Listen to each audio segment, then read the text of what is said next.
परसों मैंने एक वीडियो अडानी ग्रुप में बनाई तो एक व्यक्ति ने कहा कि गौतम अडानी को अडानी जी क्यों बोल रहे हो। भैया, जो व्यक्ति भारत के अंदर 374 कंपनियों में सबसे बड़ा निवेश किसका है? अडानी ग्रुप का है, जो 30,000 टाटा पावर और जेएसडब्ल्यू एनर्जी परमाणु ऊर्जा के क्षेत्र में 30 से 40% तक का रिटर्न दे सकते हैं। वोडाफोन आइडिया के अंदर एक कमेंट आया है कि सर ये तो 8 रुपये से नीचे भी आ गया है। देखो सर, हमारे और आपके हाथ में तो है नहीं है कि 20, 30, 40, 50 रुपये में जाएगा या 5, 6 रुपये में आएगा ही नहीं।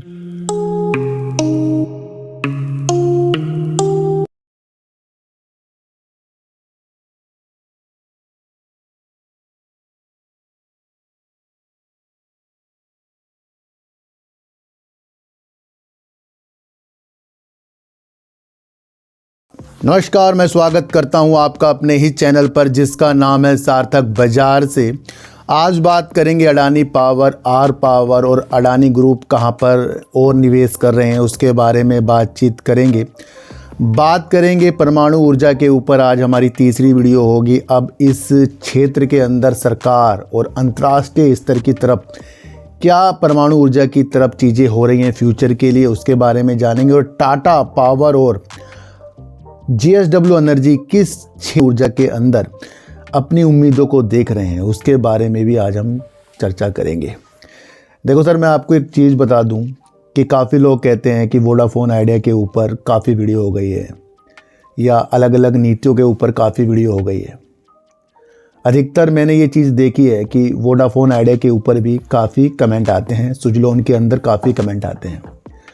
अभी हाल ही के दिन मैं आपको वो व्यापार समझाने की कोशिश में लग रहा हूँ जो हमें समझना चाहिए, जहाँ पर देश के उद्योगों की चीज़ें, वेदांता की चीज़ें, एनटीपीसी की चीज़ें और परमाणु ऊर्जा की चीज़ें, जब मैं इस चीज़ के ऊपर बड़ी उल्लेख तरीक़ों से आपको समझा रहा हूँ तब वो वीडियो फिर कोई देखता ही नहीं है। इसलिए कुछ लोग चीज़ों को समझते हैं और कुछ लोग चीज़ों को नहीं समझते हैं। तो ये वो माध्यम है जहाँ पर सबको साथ लेकर चीज़ों को आगे बढ़ा जाता है। इसलिए मैं थोड़ा थोड़ा हर एक चीज़ को जोड़ता हुआ जा रहा हूँ। कल मैंने आपको अपनी वीडियो के अंदर ही ये चीज़ कहा था कि भैया, ट्रम्प की चेतावनी वाली चीज़ों को हमें भूलना नहीं है। वो कभी भी गिरावट के सिलसिले को लेकर आ सकती है। बड़ी उम्मीदों के साथ वो वीडियो बनाई है, उसे देखना। और ट्राइडेंट जिस तरीके से भारत के अंदर अपनी विस्तार की चीज़ों को देख रहा है, वो भी बड़ी तरीके से मैंने आपको समझाया है, उसको भी आपको देखकर चलना पड़ेगा। वोडाफोन आइडिया के अंदर एक कमेंट आया है कि सर ये तो 8 रुपये से नीचे भी आ गया है। देखो सर, हमारे और आपके हाथ में तो है नहीं है कि 20, 30, 40, 50 रुपये में जाएगा या 5, 6 रुपये में आएगा ही नहीं। हम जब न्यूज़ की चीज़ों को नहीं समझ पाते तब हमारे साथ धोखे से हो जाते हैं। किसी व्यक्ति ने मेरे से पूछा कि कितने शेयर हैं वोडाफोन आइडिया के आपके पास? भैया, है ही नहीं, एक भी शेयर नहीं है मेरे पे इसका। तो जब न्यूज़ आती है उस हिसाब से मैं चीज़ों को समझाता हूँ। अभी बीच में मैंने आपको कहा था कि अक्षय मुद्रा जी ने एजीआर की चीज़ों के बारे में बताया, सरकार के समर्थन के बारे में बताया, सरकार की हिस्सेदारी के बारे में बताया, और शेयर होल्डिंग पैटर्न देखकर हमने समझा कि वोडाफोन आइडिया के अंदर प्रमोटर अपनी हिस्सेदारी को बढ़ा रहे हैं। अगर बैंकों से ये बातचीत कर रहा है और ऋण लेने के लिए, तो वहाँ पर बैंक क्या कह रहे हैं, जब तक कि सरकार एजीआर के ऊपर कोई स्पष्टता नहीं देगी। और ये टेलीकॉम के साथ साथ सरकार के साथ भी ये जुड़कर चल रहे हैं, यानी कि आगे की कुछ रणनीतियों के साथ वर्क हो रहा है। तो ये सारी चीज़ें हमें दर्शा रही है कि ये शेयर जो है ना, ये कंपनी जो है न्यूज बेस है। अब ये 7 पे आए, 5 पे आए, 4 पे आए और अचानक से फिर 5G की न्यूज आए, तो फिर ये शेयर कहाँ जाएगा आप खुद सोचो। अभी तो वोडाफोन आइडिया के अंदर सिर्फ दिलासे हैं और वो वोडा के अंदर से आ रहे हैं, और वो मैं आपको समझाता जा रहा हूँ। तो यहाँ टारगेट की चीज़ें तो आ ही नहीं रही हैं। अगर हम चीज़ों को समझेंगे तो किसी भी न्यूज़ के अनुसार कुछ ऐसी चीज़ें है ही नहीं कि इसको हमें बहुत अच्छे स्तरों पर देखना है। क्योंकि अगर ये ऋण की बात कर रहा है तो ऋण वाले कह रहे हैं, बैंक कह रहे हैं कि सरकार के समर्थन। और अगर हम 5G की नीतियाँ देखें तो पहले ही 2 खिलाड़ी 5G की तरफ पड़े हैं। और अगर हम इसकी 4G के विस्तार के लिए देखें तो फिर BSNL को कैसे भूल जाएंगे हम। तो ये न्यूज बेस्ड चीज़ है, इसको आपको समझकर चलना पड़ेगा। अडानी पावर ने रिलायंस पावर की सहायक कंपनी विदर्भ इंडस्ट्री पावर का अधिग्रहण करने वाली नीतियों के साथ जो चीज़ें की थी उसका उसे आशय पत्र मिल गया है कि अब अधिग्रहण ये कर सकता है। भैया अडानी पावर आपको पता ही है थर्मल पावर के ऊपर काफ़ी अच्छा वर्क करता है, उससे बिजली वो उत्पन्न करता है। विदर्भ इंडस्ट्री पावर जो है थर्मल पावर यानी तापीय ऊर्जा की ही एक कंपनी है जो एक दिवालिया कंपनी है अनिल अंबानी जी की। तो उसके लिए इसने दिवालिया पर के समाधान जो योजना होती है भैया किस तरीके से बेचा जाए क्या किया जाए, तो उसकी मंजूरी अब अडानी पावर को मिल गई है। यानी कि अडानी पावर अपनी तापीय ऊर्जा के अंदर और क्षमता जोड़ने की स्थितियां अनिल अंबानी की सहायक कंपनी के अनुसार देख रहा है, यानी कि रिलायंस पावर की सहायक कंपनी के अनुसार देख रहा है। तो ये भी आपको चीज़ें समझकर चलनी पड़ेगी। तो हमने कई बार ये चीज़ों को देखा है कि रिलायंस पावर अपनी पावर या अनिल अंबानी अपनी कई कंपनियों को दिवालिया की स्थितियों तक आ चुके हैं, पर रिलायंस पावर और दूसरी रिलायंस इंफ्रा अलग अलग नीतियों के साथ भी वर्क कर रही है ना। तो बीच में लोग कहते हैं सर इसका कर्जा उतर रहा है, ये हो रहा है, वो हो रहा है, क्या फ़र्क पड़ रहा है इससे? कुछ भी बाजार के अंदर फ़र्क नहीं पड़ता उस चीज़ का। तो स्थितियों को समझो, यहाँ पर अडानी पावर इस चीज़ से मजबूत होगा। तो ये भी न्यूज़ है, इसको भी आपको समझकर चलना ही पड़ेगा। मैं आपको इतनी से एक बात बता दूं, तो बाज़ार के अंदर वर्क करने की बहुत नीतियाँ होती हैं। उस नीतियों के अनुसार अगर हम आगे बढ़ते गए तो लाजमी एक स्वच्छ तरीके से हम बाज़ार के अंदर वर्क कर सकते हैं। भारत की सबसे बड़ी तापीय ऊर्जा वाली कंपनी कौन सी है? हमारी बिजली उत्पादन कंपनी कौन सी है? एनटीपीसी है। और एनटीपीसी जो है परमाणु ऊर्जा के अंदर अग्रणी है, उसने अपनी उपस्थिति दिखाई है हमें। यानी कि सबसे पहले वर्क करने की स्थितियों के साथ एनटीपीसी अपनी अग्रणी स्थितियों के साथ आगे आया है। दूसरा एक न्यूज़ निकल कर आई है जहां पर टाटा पावर और जेएसडब्ल्यू एनर्जी परमाणु ऊर्जा के क्षेत्र में 30 से 40% तक का रिटर्न दे सकते हैं।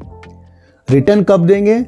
जब इस क्षेत्र के अंदर ये भी वर्क करेंगे परमाणु ऊर्जा के लिए, है ना। तो ये न्यूज़ आई है और ये न्यूज़ इसलिए अच्छी हमें दिख रही है क्योंकि टाटा पावर, जेएसडब्ल्यू एनर्जी और अन्य कंपनियां निजी क्षेत्र की वो परमाणु ऊर्जा की तरफ आशाजनक है और इस क्षेत्र के अंदर अधिकतर अच्छी चीज़ें वो देख रही है।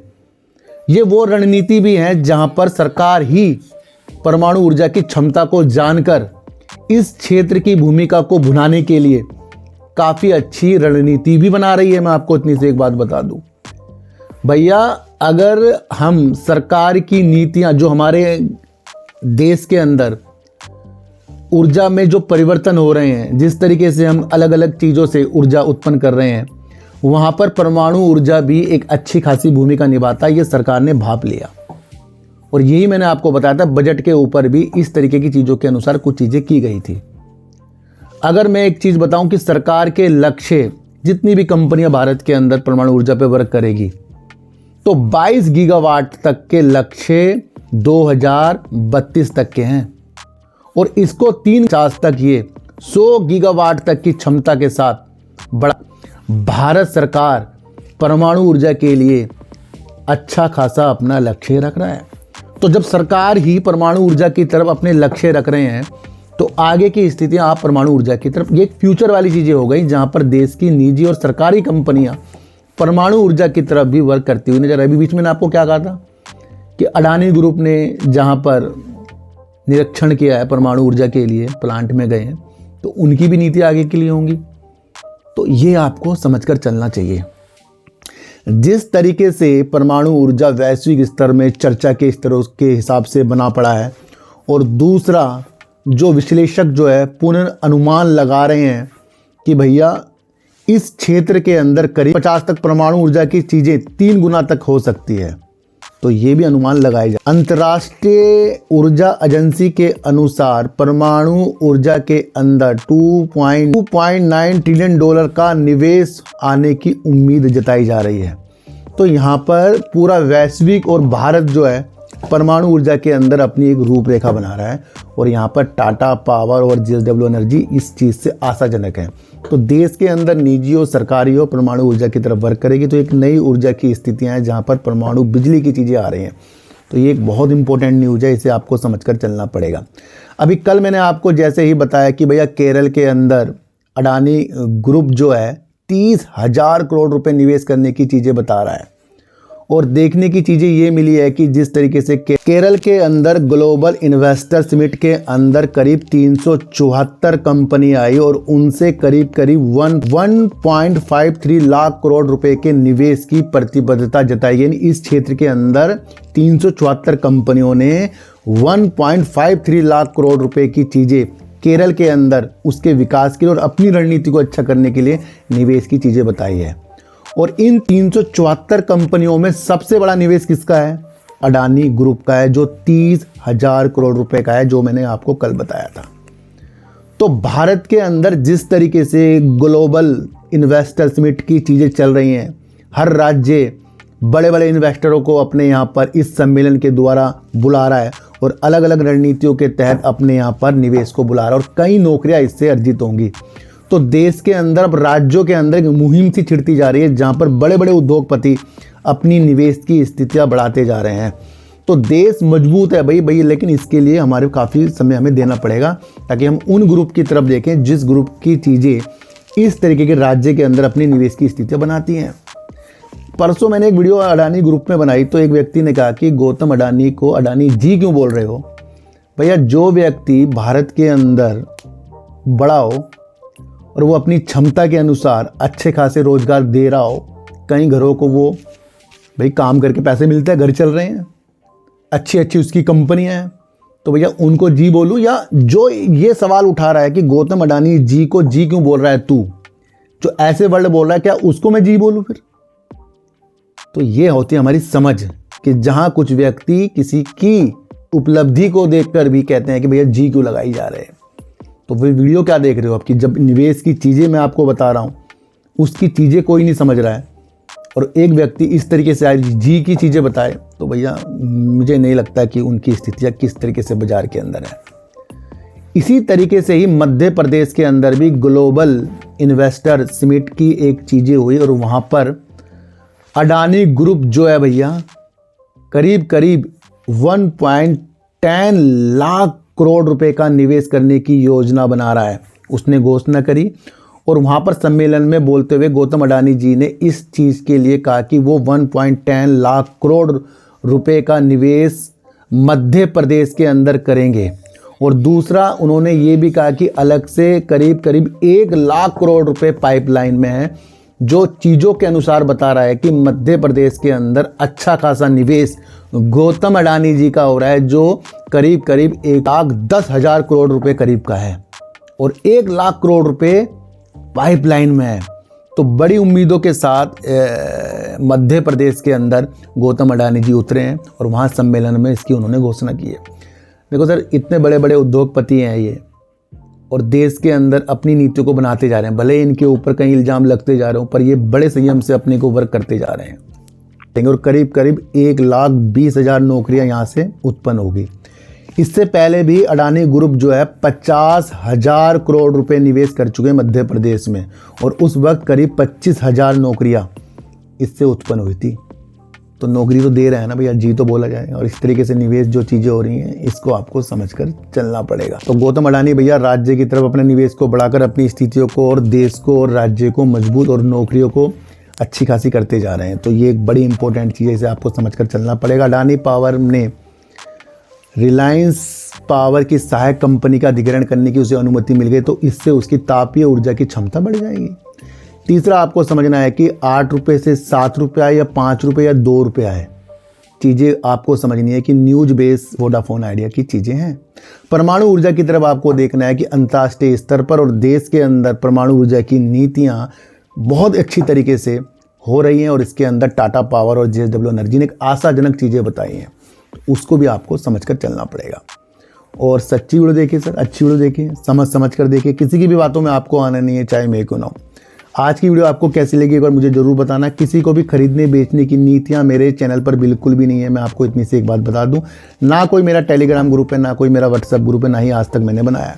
तो सर चीटे को आटा दीजिए, गाय को रोटी दीजिए और अपने बच्चों को ज़्यादा से ज़्यादा प्यार कीजिए, क्योंकि बच्चे ही आपकी मासूमियत से किस्मत पलटेंगे।